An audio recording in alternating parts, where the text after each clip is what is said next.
¿Cuánto tiempo lleva aquí? Bueno, benvinguts. Bueno, primer de tot, sé que aquesta entrevista és una entrevista del present, però necessito que tanqueu els ulls. Vinga. Vull que us atureu, bueno, t'aturis, a Traven versus Craven. Un cop acabes el màster documental de creació, quines expectatives tenies? Doncs tenia expectatives elevades, perquè era un inconscient. Elevades, jo en dic fer pel·lícules, fer les pel·lícules que volia fer. I sí, em vaig apuntar al màster documental perquè volia fer cinema i volia fer pel·lícules documentals i pel·lícules de ficció i pel·lícules estranyes i cine clàssic i cine antic i cine modern i fer una mica de tot. I ara me n'adono de lo insensat que era pensar que això seria factible. Consideres sempre que des de Quim Jordà ha sigut el teu mestre.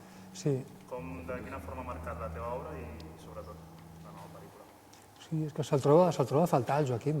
No? Aquelles converses... Sí, és que realment cada conversa amb ell era tan divertida, il·luminadora, clarivident, poca solta. Sí, es troba a faltar un interlocutor com el Joaquim, no n'hi ha gaires. I jo crec que molta gent ens va ensenyar molt, sobretot aquest esperit de fer el que ens doni la gana. Jo crec, per exemple, que Murieros li hagués agradat molt. De fet, si em vaig apuntar al màster de documental, en gran part va ser perquè havia vist l'Encargo del Cazador. El Milito Torreno es va posar l'Encargo del Cazador a la facultat i em va semblar una pel·lícula estranyíssima, com jo no havia vist mai res igual, i em vaig apuntar a estudiar documental pel Jordà. Hi ha en la vostra obra un cert interès en personatges vinculats a la creació artística. Dieu que és una part d'una forma de retratar-vos? De retratar-vos? Jo diria que de retratar-nos no, el que passa que ens interessa moltes coses diferents i el cinema et dona la possibilitat d'acostar-te a mons des d'un lloc molt i molt proper i viure doncs, això amb coreògrafs, amb pintors, amb músics, coses que nosaltres, doncs, aquestes disciplines no les podem dominar de cap manera i ens agradaria, segurament, no? Són vides possibles que ens agradarien i el cinema permet acostar-te a això, no? Sí, també hi ha una part d'eixamplament, no? Quan dialogues amb algú o quan treballes a la vegada amb algú, no deixes de ser tu mateix, però a vegades t'estàs encomanant de coses de l'altre. Bueno, clar, fa pensar diferent, no? Cada mitjà té la seva forma de pensament i fa que replantegis les coses des d'una altra perspectiva. Sí, per exemple, un dels casos més clars, que pot ser Dos pasos dobles, que és una pel·lícula que és un retrat molt clar d'en Barceló, però a vegades un autorretrat nostre molt clar. I és així perquè estem en un punt d'intersecció, en el qual parlem de Los Giràs, parlem d'en Miquel, parlem de nosaltres, i tots arribem a un lloc al qual no haguéssim arribat mai sense l'encontre amb l'altre.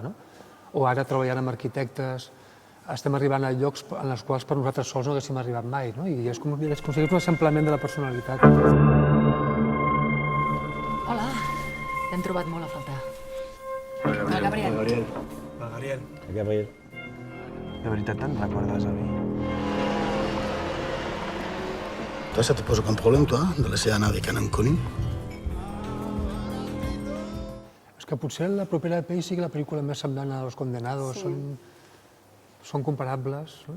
Sí, hi ha una atmosfera semblant en alguns moments, no? En les dues pel·lícules l'espai geogràfic és un personatge més. Potser, sí, anava a dir que potser en aquesta és més accentuat perquè té un joc també narratiu, no? Aquest personatge del xaval que desapareix en aquella muntanya i forma part de l'argument el fet que algú sospiti que no és ell perquè cap xaval podria passar per aquella muntanya quan està nevada. Forma part de la trama, però allà també, perquè en realitat havien enterrat allà el gran desaparegut de la pel·lícula, de Condenados. No són llocs intercanviables, són llocs als quals arribem després d'un treball de localitzacions com si fos un càsting. Sí, totalment. Sí, en la casa propera de Pi vam estar recorrent tots els pobles del Pirineu català i aragonès. El que vam trobar va ser l'últim i va ser, és aquí, sí, realment.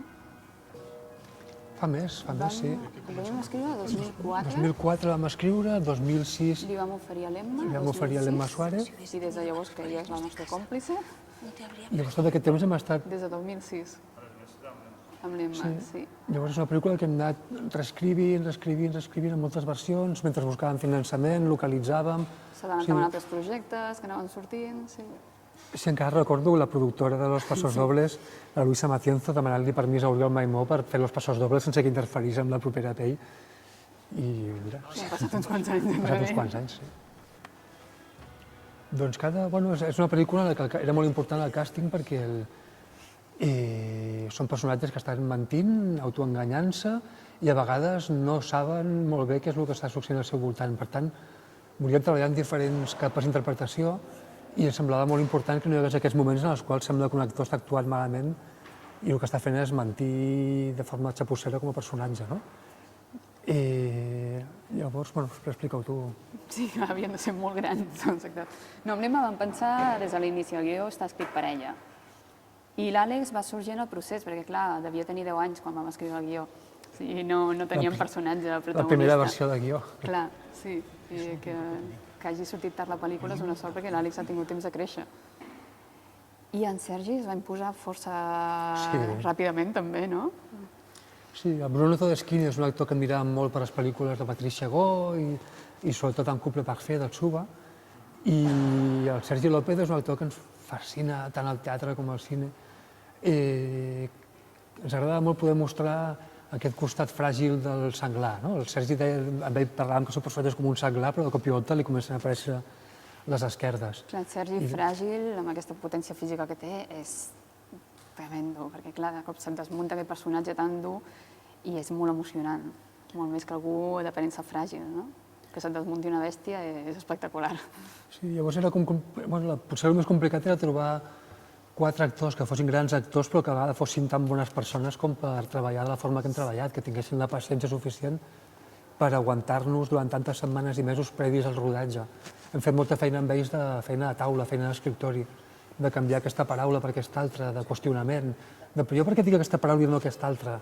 Tota aquesta feina que el teatre és molt habitual i que el cinema, per desgràcia, no ho és i que a nosaltres ens agrada reivindicar perquè és molt útil, perquè hem après molt d'ells 4, perquè ens han ensenyat molt com són els seus personatges, perquè tu quan estàs fent una pel·lícula estàs pensant en 8 personatges, en 50 localitzacions, i en canvi ells focalitzen molt en el seu personatge, l'acaben coneixent millor que tu.